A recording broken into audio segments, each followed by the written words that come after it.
کسی نے اپنا دکھڑا کسی انداز میں سنا لے. حضرت عمر نے کہا جس نے کہا حضور وصال کر کے گردن اڑا دوں گا. حضرت عثمان غنی نے کہا خبردار کوئی مجھے آ کے نہ بتائے کہ مصطفیٰ وصال کر گئے.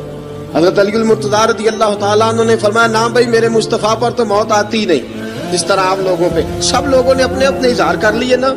بلال نے کسی کو دکھ بتایا ہی نہیں. ایک کونے میں بیٹھ کے نا حضرت بلال اکیلے آنسو بہاتے رہے, کسی کو بتایا ہی نہیں, اکیلے روئے. ایک شخص کہنے لگا یار بلال بولتا نہیں. کہا نہ بلاؤ اسے. عصر کی نماز کا وقت ہوا نا تو وہ بلال جو کعبے کی چھت پہ بغیر سیڑھیوں کے چڑھ گیا تھا, وہ بلال جو کعبے کی چھت پہ بغیر کسی سہارے کے چڑھ گیا تھا, اس بلال کو کہا کہ بلال چل ذرا آذان پڑھ مسجد کی چھت پہ چڑھ جا. حضرت بلال کئی بار چڑھے اور کئی بار گرے, کئی بار چڑھے اور کئی بار گرے. حضرت بلال حبشی رضی اللہ تعالیٰ نے آواز دی, کہا سلمان میری مدد کرنا, میری مدد کرنا, اب مجھ سے چڑھا نہیں جاتا, اب مجھ سے جایا نہیں جاتا. جناب سلمان فارسی نے بھی سوال نہیں پوچھا کہ بلال تو بیمار ہے, یہ نہیں پوچھا. حضرت بلال کو 2-4 صحابہ نے اٹھایا, چھت پہ پہنچایا. بلال نے اذان شروع کی. جب کہا نا اللہ اکبر اللہ اکبر, وہ آواز جس میں بڑا سوز ہوتا تھا, بڑی درد, بڑی بلندی ہوتی تھی, بڑا جوش خروش ہوتا تھا, آج وہ آواز دب گئی. جب بلال نے کہا نا اشہد ان لا الہ الا اللہ, حضرت بلال رضی اللہ تعالیٰ عنہ نے تھوڑی دیر روک کے سانس لیا.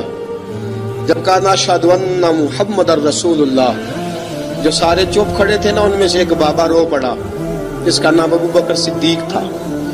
جب حضرت ابو بکر صدیق کی آنکھ میں آنسو آیا تو حضرت بلال چھت کے اوپر زمین پہ گرے, زمین پہ گرے اور کہا ابو بکر یہ ڈیوٹی کسی اور کی لگا دے, یہ ڈیوٹی کسی اور کی لگا دے, اب میری روح اجازت نہیں دیتی, مصطفیٰ کریم کے بعد مجھ سے اذان نہیں پڑھی جائے گی.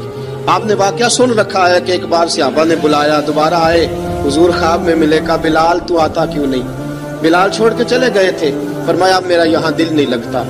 ملک شام کے شہر حلب میں چلے گئے تھے, چھوڑ دیا تھا مدینہ منورہ, اب میری نگاہوں میں جچتا نہیں کوئی, جیسے میرے محبوب ہیں ایسا نہیں کوئی.